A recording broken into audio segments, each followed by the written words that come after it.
for you to be happy or to have a purpose in life, you truly have to understand yourself and appreciate what you have in life. I've had made it a part of my journey to always reflect on my journey, where I came from and what I have now. But also my values have been able to guide me and really drive me to think critically about what I want in life. So I think my advice would be to always just really reflect on what you have.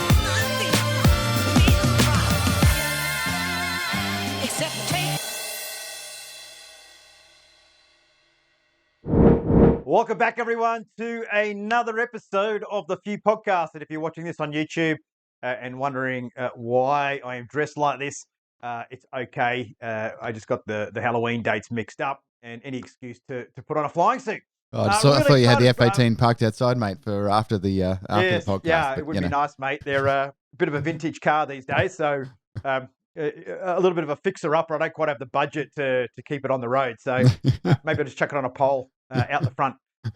Look nice. Sean, how are you, mate? Another exciting guest today for us. Absolutely. Really looking forward to it. No, going great, mate. Going great. Excellent. Cool. Well, today's guest is one of the few, probably not by choice, one of those individuals where life kind of started off a little bit differently. So we're really excited today. I've got a feeling, Sean and I were talking before the podcast, we're probably going to find ourselves out of our depth pretty quickly today. So I'd just like to introduce our guest now. Anyier, is it Yuol? Yes, correct. Anyier Yuol, thank you so much for joining Sean and myself today. We're really excited to dissect your life a little bit and see if we can learn a little bit about what's probably a unique perspective on life. So, Anyier, tell us a little bit about your life story. You're not originally born in Australia, and I suspect you had quite an interesting journey. How did your connection with Australia start? Yes. Well, I just wanted to say first and foremost, thank you very much, Sean and Bo, for having me here. I'm very excited to have a chat about my journey and what I am doing. I guess, yes, I was born in a refugee camp in Kenya, and I moved to Australia when I was 10 years old.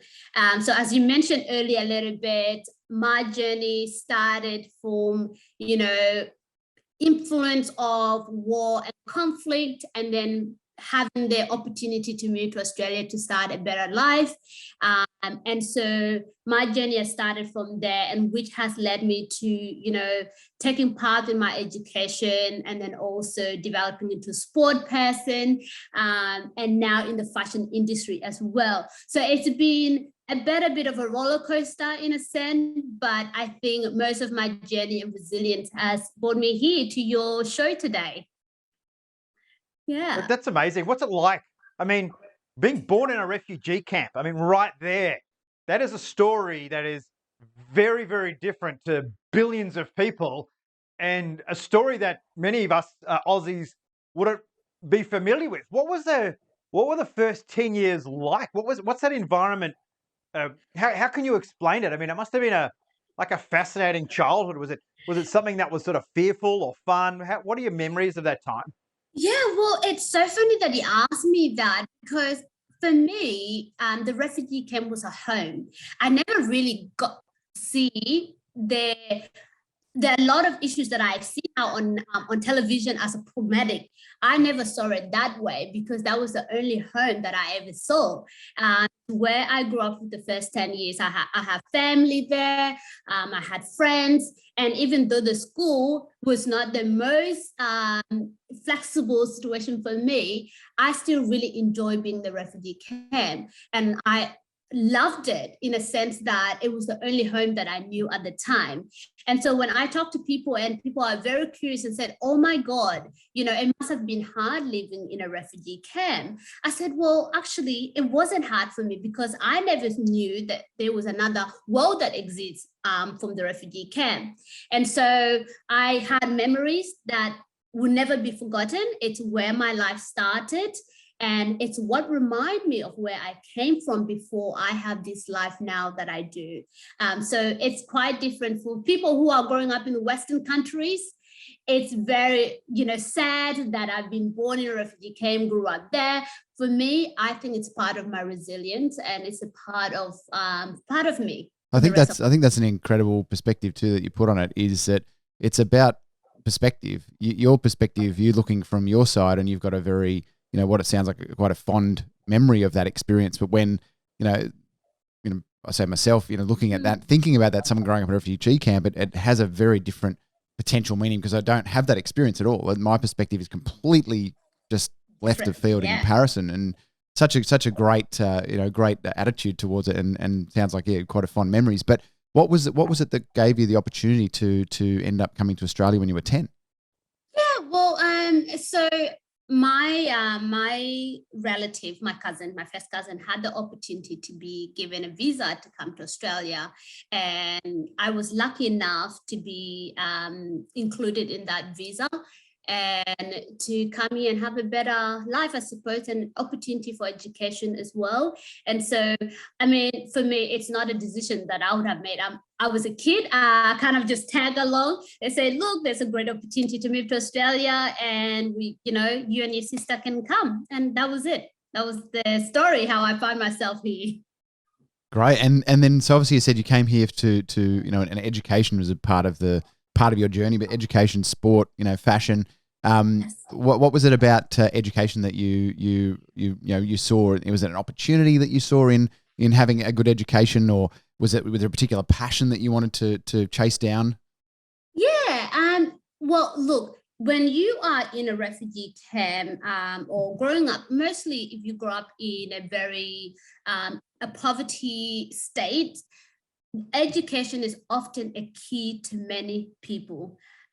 We are brought up with, encouragement that education will take you far, and it will open doors to economic independency. It will open doors to more opportunities. And so, even being born in a refugee camp, and for many other refugee communities out there or people out there, is that that's the hope. And so when you don't have the level of education that can take you further, we thrive growing up knowing that we want more. We want that education so that we can better our life.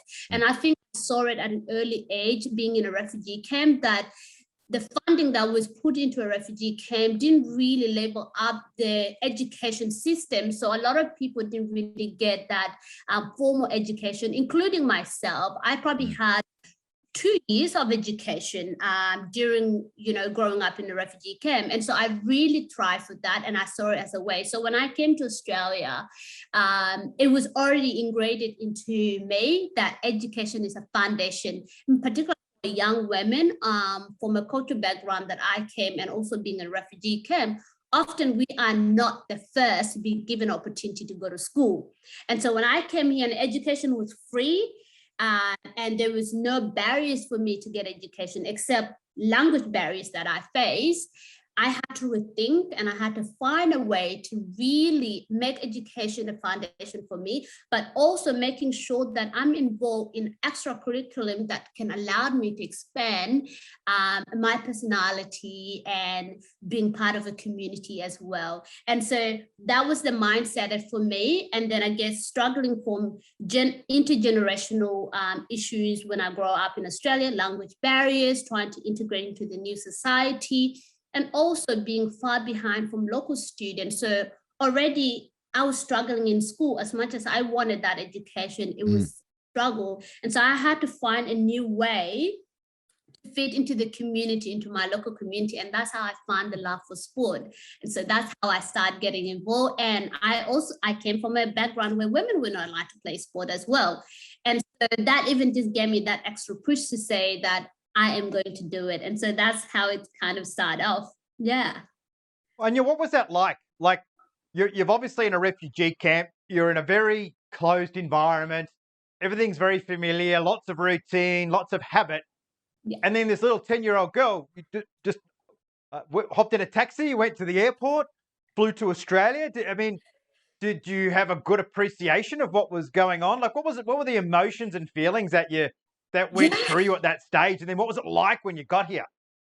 Oh my God. I think I was still in disbelief when we got told that we were leaving the refugee camp. Actually, I think I cried and I said I did not want to leave because I was like, I have no idea where you're taking me. I don't want to leave my family and friends. And then I remember arriving in Australia, and it was just buildings and just new cultural shock. You know, I grew up in refugee camp where obviously predominantly of African descent were dark skins. And so I was also kind of used to just seeing dark skin colors. And then being moved to come to Australia, and then suddenly I became the minority. And I was seeing white skin. And so that was the first shock for me too, to see that, oh my God, there's other different types of skin color that exist a lot. And so that was one part of confronting and saying, wow, I'm the minority now. And the second part, it was the nature, the way the country is built. It was memorable, it was scary, it was shocking. So I definitely had different type of emotion when I first arrived in Australia. But it was very intriguing, and I was excited for a new journey as well. That's amazing. That's amazing. So, let's fast forward a little bit. You know, you talk about the fact that you're involved with fashion now, and I watched a video as part of the we always obviously research our guests and things like that. I was watching a video, and there was a bit that you said there about somebody basically said to you, you don't know how to dress. Did that inspire you to like get into fashion or something when someone insulted you about your dress sense, or like what happened there? Oh, absolutely. And you know, I've always came from a sport background. So growing up, even going through university, I was always on my tracksuit. I was just a tomboy at heart. And so when I decided to participate in fashion, started with beauty pageant, I agree with that person. My fashion was horrible. I just needed someone to tell me. And I remember I turned up at one show and I had different weird colors mixed up, and you see all these glamour girls got their fashion together. And then he go to me, he's like, you have a great personality, but the sense of fashion is really horrible. And I said, oh, wow, okay. So that it took me back. I took it as a compliment, because then I had to go back now and rethink about my fashion. But I think the change came about when I was told that Australia wasn't ready to represent a minority at an international pageant. And that's where the epitome of me wanting to be an advocate in the fashion industry came in. But yes, so eventually I think I find my way, and I can definitely say I dress more appropriate accordingly to that person now. Well, sometimes it takes a hard truth, doesn't it, Sean? Like it's just every now and again, someone just needs to tell you something to your face to just go, some people, shrink under that sort of feedback, and then other people blossom into it, and you obviously blossomed into it, Anyier. Yeah, I think the comment for me was, you need to pull your head in. I was like, huh? that was the comment that got me started to go, okay, get out of your ego and start being a little bit more open, a bit more receptive of other people. But so tell us a little bit more, Anyier, about the obviously the part of your fashion is and part of your purpose, set by the sounds of it, is to do with supporting women. It's fashion. It's migrants. It's refugees. Like give us a little bit of background of what is it that drives you and drives that passion in you to really be an advocate for others and support others. Yeah, I think what drives me is that sense of inclusivity and equitable opportunities for everyone. I think I've been, lucky enough and privileged in my position to create many networks and to have the opportunity to connect with different cultural background and be able to thrive in my own journey. And often I feel that some people, not by choice, don't have that opportunity, by circumstances that they don't have an opportunity to thrive or to get, be in different industries. And so for me, it's always been about what can I do to support the communities or individuals who don't have that opportunity out there. And so that was my drive when I got into the fashion industry. I wanted to do it to just build my confidence. But when I got in there, I realized the the lack of diversity that exists, and fashion industry is an employment opportunity that can create so much more for our cultural and linguistic diverse communities in Australia, and that should be open their doors commercial wise to really create more diverse faces. And so I saw the possibility of contributing to change within the fashion industry, and saw that opportunity to expand it and be the voice and create opportunities for cultural and linguistic diverse communities, whether, you know, our Indigenous communities, refugee communities, and to speak to the modeling industries and say, look, all you need to do is open your eyes and create those opportunities, because we have so many talented out there that are not being utilized because we're not expanding.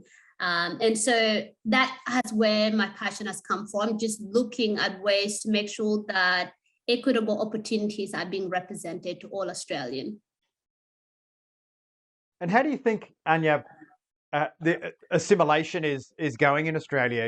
You're obviously the chair of the Australian National Committee on Refugees for Women. You're close to these minority communities within Australia. What are some of the challenges that you see these communities facing, both in terms of acceptance and in terms of the communities themselves adapting to Australia and us culturally? Yeah, sorry, just to correct you there, but I wouldn't call it assimilation in a sense, because I think that term just kind of painted that everyone should forget who they are and assimilate into, into the culture, the Australian culture.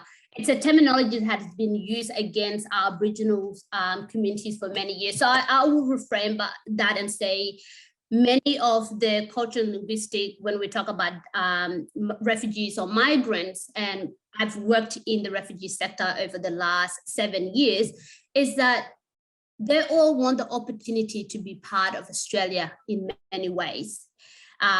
What makes Australia so great is that we have our own cultures that we can implement, but we can also represent the Australia that we all see. And so a lot of the refugees that I've worked with want to contribute, but they will also want to be proud of their culture. And so a lot of them just want that opportunity to be part of something, to be part of a community. And what we are doing is saying that you can integrate in a way that makes sense to you, that you can be proud of your background, but also you are proud to be an Australian, and you are proud to have equal opportunities as all Australian as well. And so that is the message that we do push out, and the message that I push out through my work, whether in the fashion industry or in the refugee sector, is that you can integrate in a way that makes sense to you. You don't have to forget your culture in order to be seen as an Australian. No, I mean, I can definitely see that distinction. It's about about having both not necessarily assimilating it, and obviously bringing it as making it parting or diluting that history. It's about embracing the culture alongside the Australian culture, and it's interesting though, isn't it? It's kind of it raises all these really interesting, I think, tangents and conversations around what is culture. Because I traveled all over the world for the last 26 years, and I've had the wonderful opportunity to go to Kenya and spend a few months there. I've traveled all through the Middle East. I've lived in Afghanistan, Papua New Guinea. And what's wonderful is that humans are generally kind and don't really care too much about the environments that they're in. But there is an overarching kind of culture, like these norms that we all conform to. And I think what's you made a really great point there, and I'd never even thought of it, assimilation being hey, this is our culture. You must be the Australian culture. Yeah. But there are challenges though, because certain people in certain countries, whether you're Kenyan or Australian, wherever you are within those groups of people, we do tend to create like a bit of a model, don't we? We do, and I agree with you. And that often that's not wrong in a sense. Like you said, you've traveled across the globe, and let's say if you were to go to Kenya and you find other Aussies suddenly there, and they speak English and you don't speak Australian, you're going to tend to go toward that group because you already relate to them. They speak your language, they are familiar with who you are, you're going to go there. And then eventually when you are comfortable, you might then expand that perspective and be able to connect with other people. And that is the same concept here for many migrants and refugees that come to Australia, is that often when you arrive in the new country, things are different. Foremost, if you don't know the language, you're likely to go find your own group, your community that already is here, that you could just connect with quickly to support you. I mean, in my case, when we came to Australia as well, that was the story. We were placed in, I think in the city for 3 months, and my family, we felt so lost, particularly me, because we didn't find any community that could relate to us. And it was so hard to even go around because the language barriers were still predominantly active in our own journey. And so I remember us just trying to find out, do we have any South Sudanese communities in Western Sydney, like calling out, and we wanted to move closer to them because they understood us, but that didn't mean that we didn't want to integrate it in a sense. But so you're right, it's often that's the case, that you can't control it. I think, Anyier, there is definitely a bit of a perception, and I think it's improving, but definitely historically a perception that when people migrate to or migrate to Australia, that they can kind of go to that community and isolate themselves from Australia, and it's like, oh, we should force people to speak English or involve themselves and stuff. And my kids' grandparents moved here from Argentina, and the same thing. They needed to find a community because they'd left all their family back over there.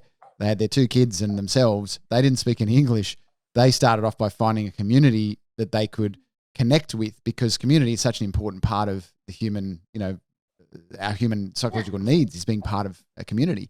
And so, but then what they did, obviously, they then started to introduce themselves as well. It wasn't either or, it wasn't isolating. It wasn't, saying I'm going to just have my own culture and sit in this little bubble. It was like, okay, as you said, once I started to get comfortable, you start to stretch out into that, and you can have both. And it's that's definitely something that you've clarified or given me some learning on today for sure. Yeah, absolutely. And I think it should, and that should be the way. I think we often just have to reflect and put ourselves in someone's shoes. I don't think that anyone have an intention to come and just isolate themselves, because you will also be facing so many barriers if you do that. And so often in the case of many refugees here, it got to do with that community connection. And then often it got to do with resources and the people that, so it's a very conflict situation where it need to be analyzed and break down. And so that type of conversation do drive me and get people to really rethink. That's great. And so to tell us a bit more about your business ventures, I believe you have Miss Sahara and the Anyier Model Management. So tell us, what got you to start those, and how are you tracking in that entrepreneurial journey? Yeah, it has been, just embarking on this business and entrepreneur journey has been quite interesting. And I think I found my way just driving in through because of my experience and because I saw the possibility to start something as well and, be an advocate in everything that I do. So most of my ventures has a social impact connection to it. So I started the Miss Sahara. It was one, I saw that there was a lack of representation for African women in Australia in the beauty industry. And so when I competed through my own experience, I really wanted to create a pageant that has an education and leadership aspect to it as well, but also will be promoting diversity and inclusion of African women in the fashion industry.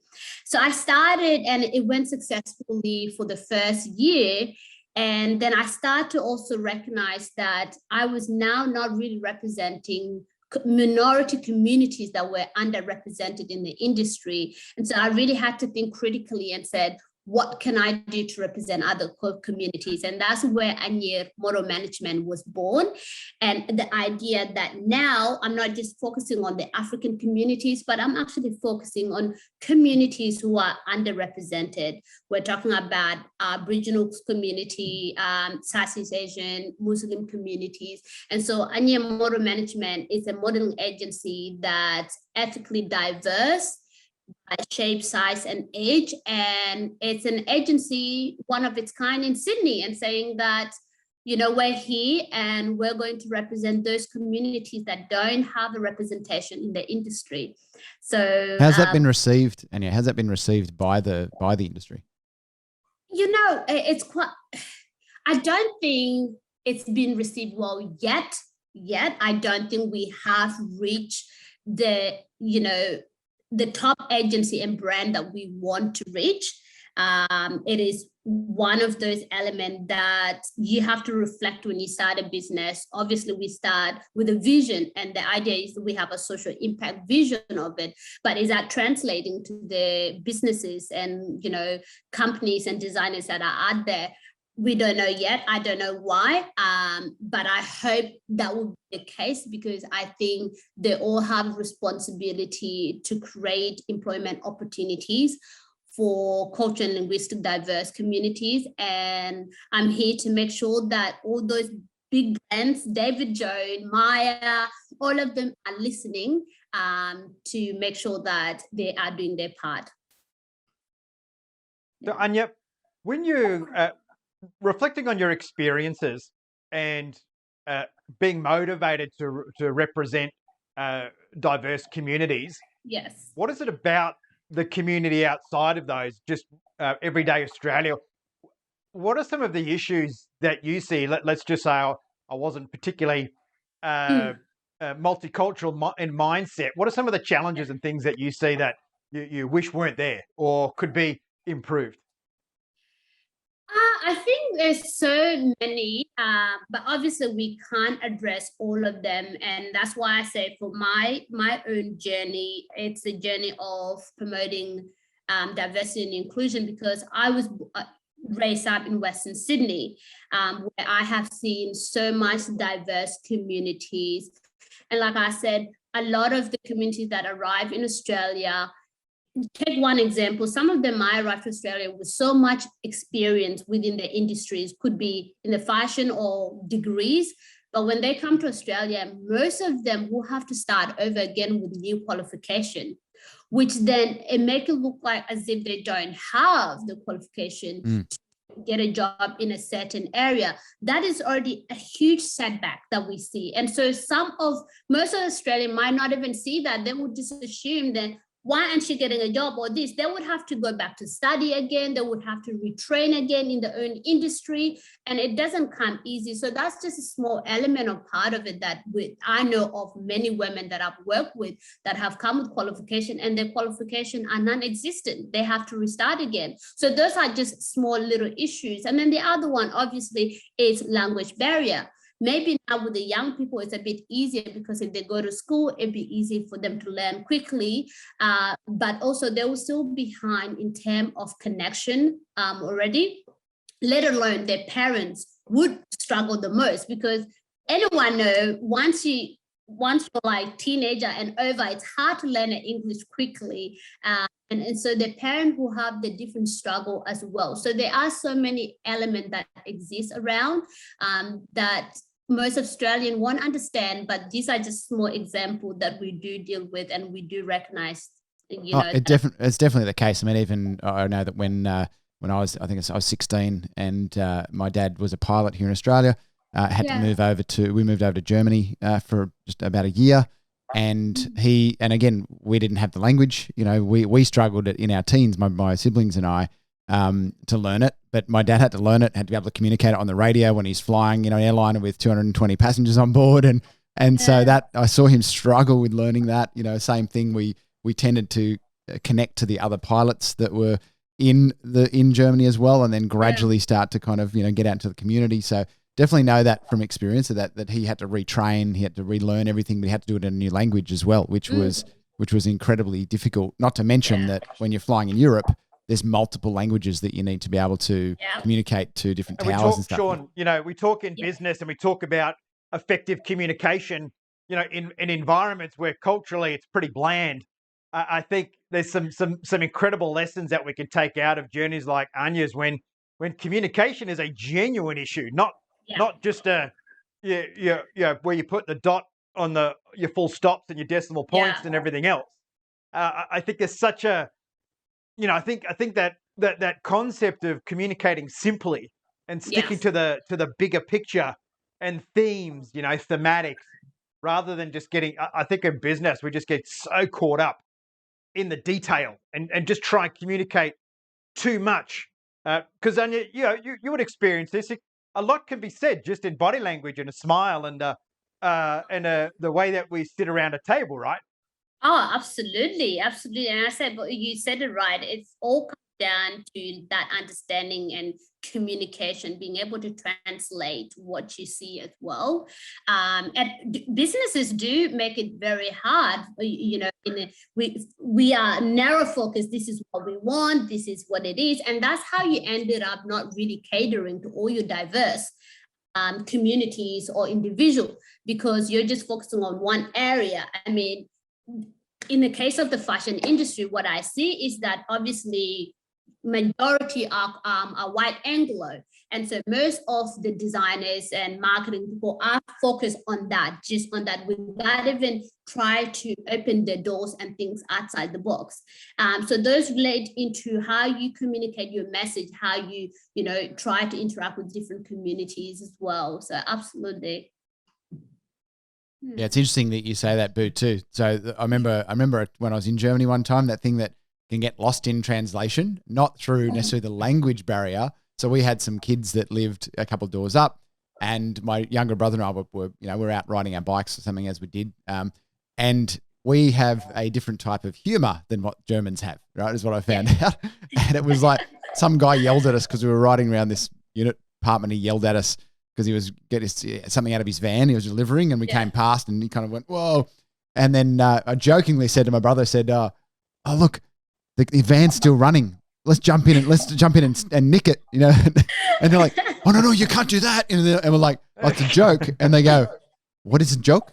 And we're just like, it was this total funny about that? Total lost in translation. Like they got the language, they got the words, but they didn't get the meaning at all. And that was completely over their heads, So again, that communication piece is just so important. Life, comes down to that with the extreme views. I think intentions are so important, aren't they? Like it's what are you trying to achieve, and having forgiveness in the way that you communicate. Like in that example there, Sean.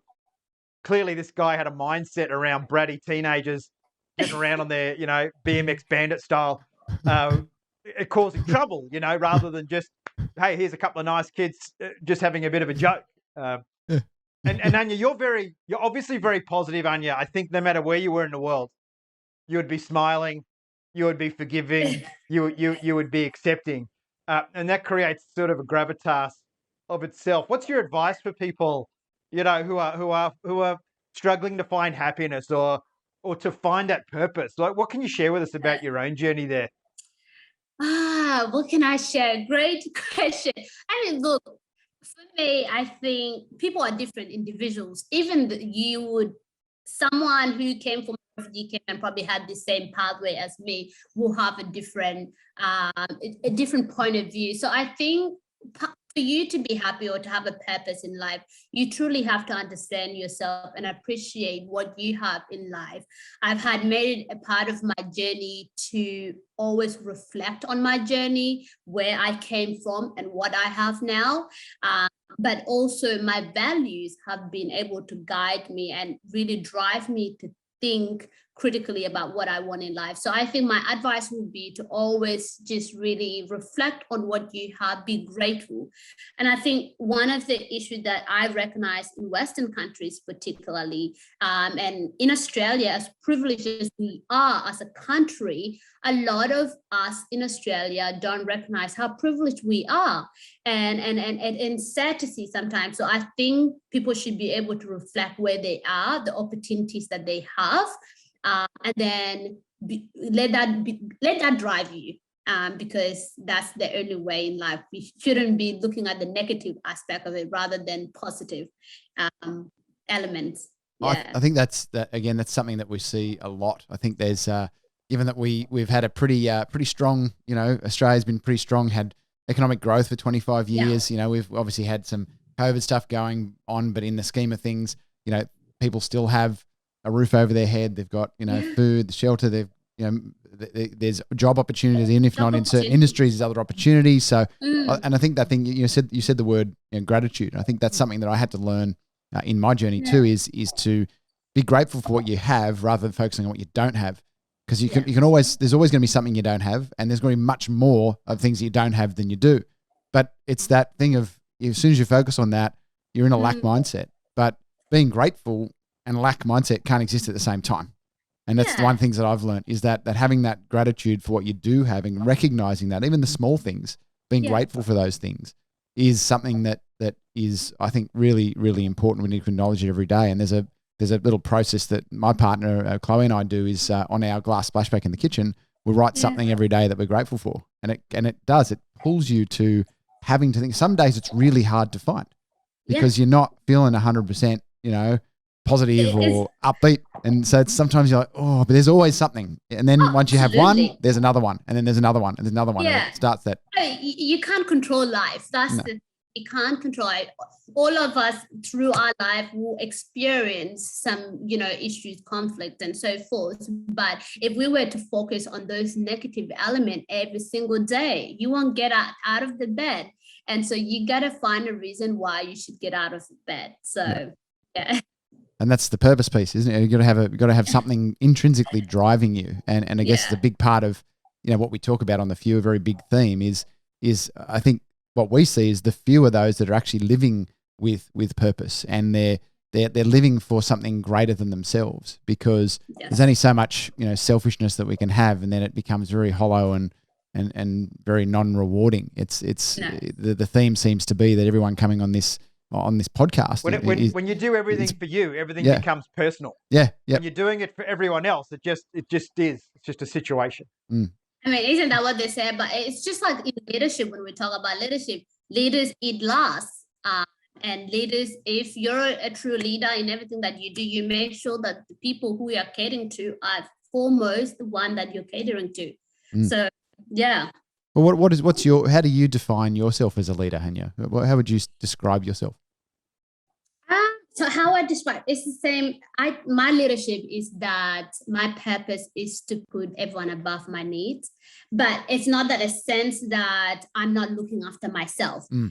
That I am confident enough to look after myself, but also where everything that I do, it's about catering for those who I need to cater to. And so that's how I describe my leadership. And I describe it as a self-leadership. As a leader, there's a difference.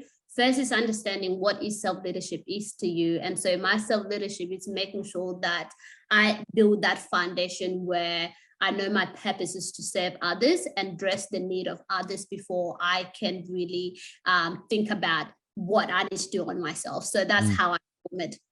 Absolutely love it. I mean, again, it's such a common theme. I know that Bill and I are very outwardly focused in a sense of supporting others and helping them to grow and develop and succeed. And there's so much reward from doing that. When you realize that once you get your head out of the proverbial backside and it's not all about ourselves, and we start actually doing that, the more I've done that in my journey as well, it has been such a rewarding, so much more reward from that, so many more relationships created from that, and it's awesome. So it's fulfilling. Well, clearly you've had a very colourful journey, different things you've been through, experiences, a shock to the system, in a change in a whole different culture and country and environment and all that sort of stuff. And clearly you would have learnt a few things over the last, over your lifetime. If you could go back to that 10-year-old version of yourself and with some of the lessons that you know now, what would you tell her? Oh, what would I tell her? To not be afraid. I think definitely with my journey now, people think that somehow I'm not vulnerable or I'm not afraid, I'm a risk taker and stuff, but I do have all of us have inside us a small little fear that pull us back sometime. And I think I would definitely tell myself, don't fear anything, don't be afraid, and everything, there's a possibility in everything you do. Yeah. That's amazing, Anyier. Hey, thanks so much for sharing your life with us and giving us some insight into your journey. And you can really get a sense of purpose. And Sean and I have observed with everyone in the few, there's just this deep engagement, soulful engagement in what they're trying to do and the impact they're trying to make on the world. And you certainly embodied that. So it was lovely having you on the podcast today, Anyier. Thank you. And that wraps up another episode of The Few. Thank you to our partners, Afterburner, for team building, development and alignment. We understand now how important it is to have the right people around you. Get them on board with where you want to go. Momentum Media, the largest industry publisher in the country, connecting your business to the Australian community. ICMI, Australia's premier speaker bureau, representing the few that do fulfill their life's purpose. And finally, Sean's Inner Circle, the business coaching organisation for small and medium enterprises looking to make that next step. Thanks again for listening in and downloading today. Please leave a review on whatever platform you are currently listening to this podcast, and reach out to our partners who can help you make the transition to the few. Thanks so much, Anyier. Thank you guys for having me. I definitely enjoyed the chat. It's been amazing. Likewise, thank you very much. Speak to you again. Speak soon.